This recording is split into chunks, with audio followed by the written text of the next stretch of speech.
Boa noite a todos do Pode Falar Direito. Hoje, em nome do grupo de extensão, representado por mim, Gustavo Bezerra e Danilo, nós viemos cumprimentar o professor Walter Nóbrega Filho, mestre em Direito Constitucional, nosso professor aqui de graduação e pós-graduação na Faculdade SESMAC do Sertão, aqui em Palmeira dos Índios, Alagoas. Hoje o tema do podcast será a liberdade de expressão e os seus limites constitucionais. Juntamente a isso, a gente vai falar sobre o papel do STF na preservação desse direito e também na preservação de direitos fundamentais, direitos coletivos e direitos individuais. É um equilíbrio que tem que ser feito e a gente vai debater aqui, trazer o esclarecimento do professor sobre esse tema que está sendo muito debatido atualmente. E a gente percebe, professor, que esse debate ainda é muito distorcido, direitos são vistos isoladamente, então a gente necessita de um esclarecimento e pede esclarecimento ao senhor, inicialmente tratando sobre o tema e os papéis iniciais. Primeiramente, eu queria parabenizar vocês pela escolha, parabenizar vocês pelo percurso. Para mim é uma satisfação muito grande estar aqui com vocês, que foram meus alunos lá atrás.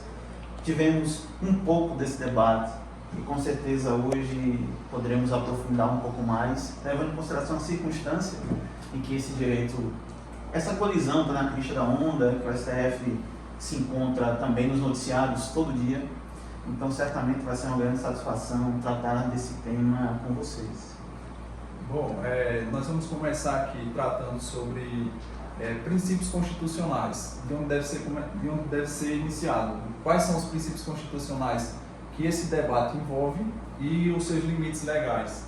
São artigos que são leis que estão previstos no artigo 5º, estão previstos no 220, que é justamente o artigo que prevê a liberdade de expressão, e limites constitucionais, a exemplo da injúria, da direitos que ferem a honra, não é isso, professor? Exato. Envolvendo o tema dos princípios, a gente já está em um grande problema, porque a eficácia normativa dos princípios é uma novidade jurídica. Se a gente parar para pensar, até o pós-guerra, até o final da guerra, da Segunda Guerra Mundial, os princípios eram vistos como meras orientações ao legislador, de modo que cabia ao legislador seguir ou não seguir. Só para exemplificar, a Constituição alemã, que regeu o período nazista, era uma Constituição belíssima, avançadíssima, a Constituição de Weimar, que falava de dignidade humana, de liberdade. E como aquilo aconteceu na Alemanha? Muito porque o direito não tinha ainda, ou naquele momento histórico, não tinha a visão adequada de que os princípios deveriam ser vistos como normas jurídicas. E como normas jurídicas que são hoje, devem envolver uma espécie de interpretação específica, que é através da proporcionalidade. Já bem iniciado aqui pelo meu querido Gustavo, que os princípios não podem ser vistos separadamente.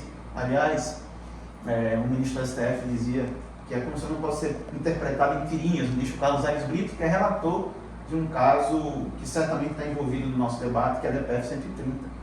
Então, para interpretar a Constituição adequadamente, a gente tem que ver todo o arcabouço jurídico que envolve cada um dos problemas para poder fazer essa interpretação de modo mais completo possível na metódica da proporcionalidade. Então, por exemplo, além dos artigos mencionados pelo Gustavo, a gente tem que falar do pluralismo político. A gente tem que falar da dignidade humana, que são dois fundamentos da República, lá no artigo 1º. Ou seja, a Constituição já começa com esse indicativo, que não existe república, portanto, sem valorização da dignidade humana, sem valorização do pluralismo político. É isso que é fundamento, né? Então, o que é pluralismo político? Pluralismo político é a ideia de que a Constituição, a sociedade nossa, precisa respeitar as mais variadas ideias e ideologias. Mesmo as ideias que odiamos. Aliás, tem um livro cujo título é belíssimo, né? Liberdade para as ideias que odiamos. Um livro norte-americano que tem interpretação em português, mas saiu de circulação, está disponível só em sebos. Então, muito desse debate tem a ver com esse problema, né? Quais são os limites da tolerância? Um tema que tem a ver com a liberdade de expressão, sim, mas com a liberdade religiosa também. Então, para além dos dispositivos constitucionais, a gente tem que pensar. O ordenamento jurídico também enfrenta isso do ponto de vista civil, né? Naquele bloco dos direitos à personalidade, dano moral. E envolve também o direito penal, quando se fala em injúria, calúnia, difamação, lá no capítulo dos crimes contra a honra. E há também, a gente não pode misturar, um tratamento específico para as instituições. Por quê? A gente não pode misturar um tratamento jurídico para mim e para você, pessoas, autoridades, pessoas, com um tratamento para as instituições. Tanto é que teve uma lei que foi recentemente revogada, que era chamada Lei de Segurança Nacional, ganhou uma nova estrutura, passando a ser chamada de Lei de Defesa do Estado Democrático de Direito, Lei 14.197/2021, que busca proteger as instituições contra abusos, contra tentativas de derrubada, etc. E é curioso refletir que esse problema da proteção às instituições ficou durante um certo tempo esquecida. Isso remonta aos crimes de lesa pátria, lá no fim do período monárquico absolutista, e justamente por ter um tipo muito aberto, não era utilizado, sob pena de perseguição política. Então, as democracias nos últimos tempos têm desenvolvido uma técnica mais específica lá do direito penal, mas tendo como, digamos assim, bem jurídico protegido, não a honra pessoal, mas a estrutura do Estado Democrático de Direito, né? A proteção da democracia. São novidades importantes nessa seara de debate. A DPF é justamente tratando sobre isso, né, professor? Atos de poder público que venha a ferir direitos, não é isso? Isso, a DPF, a Arguição de Cumprimento do Preceito Fundamental, foi pensada justamente como instrumento para o enfrentamento desses problemas. A DPF, na verdade, ela é vista como é que eu posso dizer, uma carta na manga para o controle de constitucionalidade, né? Porque quando a gente não consegue utilizar nenhum dos outros três instrumentos, utiliza a DPF. Inclusive em questões individuais ou questões, digamos, de interesse individual, não somente coletivo, como as outras esferas de controle. E são várias ADPFs interessantes e importantes em matéria de proteção à liberdade de expressão, à liberdade de imprensa, né, enfim, inclusive a ADPF 130, né? Professor, falando dos princípios, como são esses limites? Como é levado em conta pelo judiciário o conflito dos princípios? Como deve ser feita a ponderação? Essa é uma questão que deve ser levantada e que às vezes não fica claro para a gente, né, que é a cadeia. Sem dúvida, até porque a gente foi meio que disciplinado e orientado, segundo a perspectiva positivista, a interpretar o direito sempre como se fosse regra, né? Então, eu vejo o fato, eu vejo o dispositivo jurídico, faço a subsunção, tá ok, não tá ok. Quando se trata de princípio, não é assim. Quando se trata de princípio, a gente precisa levar em consideração que não existe hierarquia normativa, que o princípio não é uma descrição de fato. Na verdade, segundo Alex, ele é um mandado de otimização, ou seja, quanto mais, melhor. Não é um fato descrito matar alguém, ser proprietário de uma moto ou de um carro, como no direito tributário. Então, o próprio método não pode ser o mesmo. Então, para que a gente possa interpretar princípios e, sobretudo em casos de colisão, a gente precisa utilizar a proporcionalidade, que não é um princípio em si, mas é um mecanismo de interpretação que envolve uma análise tripla, adequação, necessidade e máxima harmonização. Então, estamos o tempo todo na sociedade moderna em casos de colisão. Os mais comuns, como por exemplo, hoje mesmo, uma interrupção numa avenida importante lá em Maceió, para fins de protesto, em que a gente viu uma colisão entre a liberdade de manifestação e a liberdade de vir. Afinal, como se resolve isso? Então, para que a interpretação possa se dar de forma adequada, é necessário verificar todos os elementos fáticos e jurídicos envolvidos. Verificar se a medida foi adequada ou não foi, ou seja, se de algum modo ela alcançou o que pretendia. Em seguida, verificar a necessidade, ou seja, se não havia uma alternativa menos rigorosa para preservar o direito. Se essas duas perguntas forem respondidas positivamente, a gente chega na terceira. Qual é a melhor forma de harmonizar os bens jurídicos? Por exemplo, no caso da interrupção da via, deixar uma via de cada lado, para que minimamente as pessoas possam ir e vir, né? Então, essa lógica da proporcionalidade deve ser usada para todo caso que envolve princípios em colisão. A não ser que o ordenamento jurídico já tenha desenvolvido uma colisão, no caso, uma solução no caso concreto, como, por exemplo, o próprio Código Penal é digamos, uma solução no caso concreto que envolve vários bens jurídicos em jogo. A proteção à propriedade privada, a incolumidade física, a honra, que está no Código Penal envolto numa proporcionalidade que o legislador já resolveu, pena de tanto a tanto. Né? Já pegando o gancho dos princípios e análise do equilíbrio entre os direitos, né, isso, a gente já começa a falar sobre a jurisprudência do STF, alguns casos emblemáticos que foram debatidos no STF, certo? Começando pelo caso de Siegfried e Ewang. Acredito que esteja certo a pronúncia. Eu queria que o senhor falasse um pouquinho sobre esse caso, que foi o primeiro caso que trouxe à tona esse debate sobre a liberdade de expressão, não é isso? E veio para colocar, vamos dizer assim, colocar em xeque essas questões. Liberdade de expressão, até onde ela vai, quais são os seus limites, se ela fere algum direito coletivo, um direito individual, como foi debatido isso no STF? Esse caso é paradigmático em vários sentidos. Porque, além do tema da liberdade de expressão, tem um ponto que é muito importante ali. Até onde vai a possibilidade, por exemplo, de revisão histórica. Porque, qual é o ponto desse caso? O Ewang, o Siegfried Ewang, ele tinha uma editora e publicava vários textos polêmicos, mas dessa vez ele publicou um relato dizendo que, enfim, nunca aconteceu o Holocausto judeu e que aquilo ali, na verdade, era para, enfim, entre muitas aspas, buscar um coitadismo e alcançar uma terra, o Estado de Israel, em favor do sionismo. E aí, para-se na questão, é óbvio que o enfrentamento dos fatos faz parte da ciência. Aliás, a ciência é justamente a capacidade de ver e rever, testar hipóteses, de modo que a gente não pode dizer que a revisão dos fatos históricos seja possível. Não pode ser, isso é a ciência. A questão é, até onde pode ir essa revisão histórica? Porque nesse caso a gente está diante de algo que é patentemente mentira. Né? Então, seria possível entender que é possível divulgar mentiras, inclusive como entendeu o STF, mentiras de cunho preconceituoso contra um dado grupo religioso, étnico, social.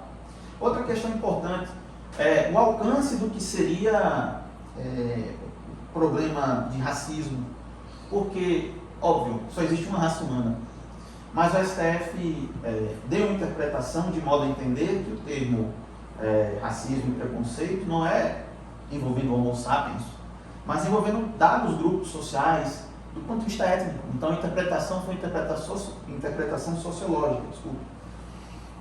Então são vários pontos investigados nesse caso e outro que ainda hoje a gente vai poder falar melhor e o STF não delimitou, a meu ver, de forma completa, é o tema do discurso do ódio.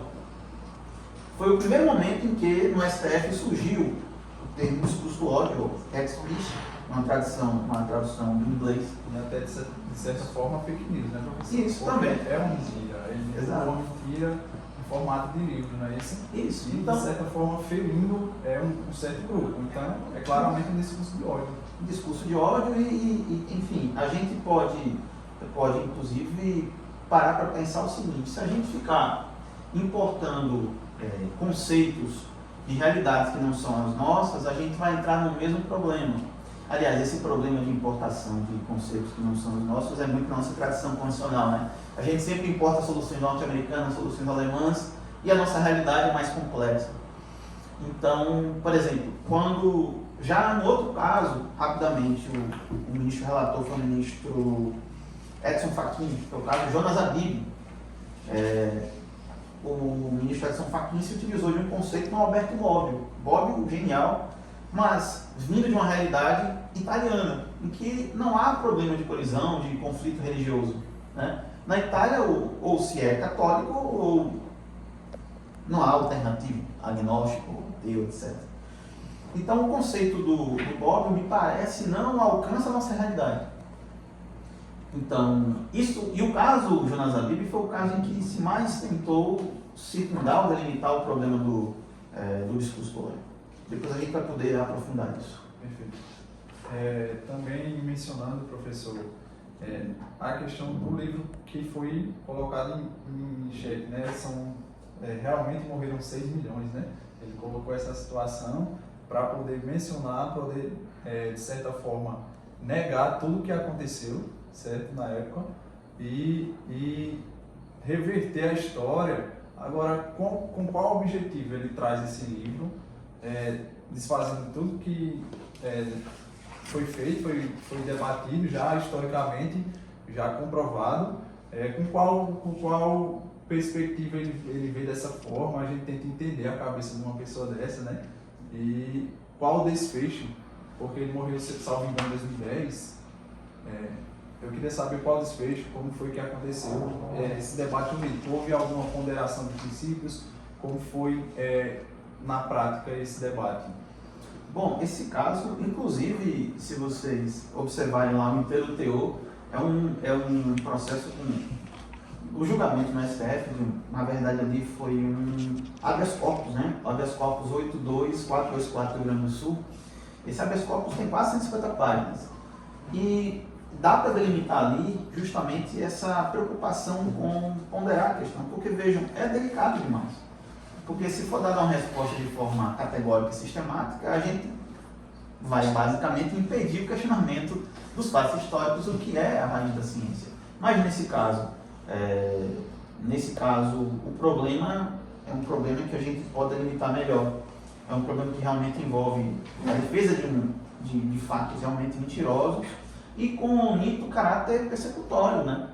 Então, brasileiros que somos e que vimos em nossa história muitas vezes esse tipo de perseguição direcionada a determinados grupos sociais, o STF me pareceu andou bem nessa delimitação e acho que deveria inclusive avançar um pouco mais, mas para aquele momento histórico, sendo a primeira vez, o STF conseguiu, me parece, decidir bem. Então aquele habeas corpus foi improcedente, né? Porque aquilo ali surgiu de uma ação penal no Rio Grande do Sul, e aí no habeas corpus lá no STF se julgou, dentre outras tantas coisas, se, digamos, houve enquadramento adequado, já que não estávamos falando de raça, né? Não seria racismo. E aí foi por isso justamente que o STF deu essa interpretação de natureza antropológica, sociológica a esse termo, né? Dando, enfim, negando o habeas corpus. Pegando esse ponto que o senhor levantou de Bobbio, que não se adequa à nossa realidade, realmente, nós temos diversas etnias, né, diversos povos, por assim dizer, e, obviamente, diversas religiões, né? Aí, nesse sentido, como o STF tem levado essa questão da liberdade de expressão versus a liberdade religiosa, como é esse tema, como deve ser debatido? Perfeito. Se a gente olhar historicamente, a liberdade de expressão deve à liberdade religiosa. A origem da liberdade de expressão foram as lutas por liberdade religiosa, envolvendo ali os povos europeus, digamos, se a gente for detalhar um pouco mais, em problemas que, por exemplo, se deram lá na Inglaterra entre os anglicanos e os puritanos, o que veio digamos assim, dar origem a passagem de alguns imigrantes para os Estados Unidos, né? E foi justamente nessa busca por encontrar liberdade religiosa. E nesse bojo é que a liberdade de expressão veio. Para mim, esse tema é ainda mais sensível, porque a gente está falando, na essência, de algo que é transcendente para o ser humano e que envolve um ponto que as pessoas dizem, debater religião, dá problema, é melhor evitar. Por isso, me parece que o modo de tratamento desse direito deve ser um modo de tratamento muito específico. E aí, o que a gente entra? A gente entra num problema que envolve a nossa cultura, e se a gente olhar para trás, o problema religioso está lá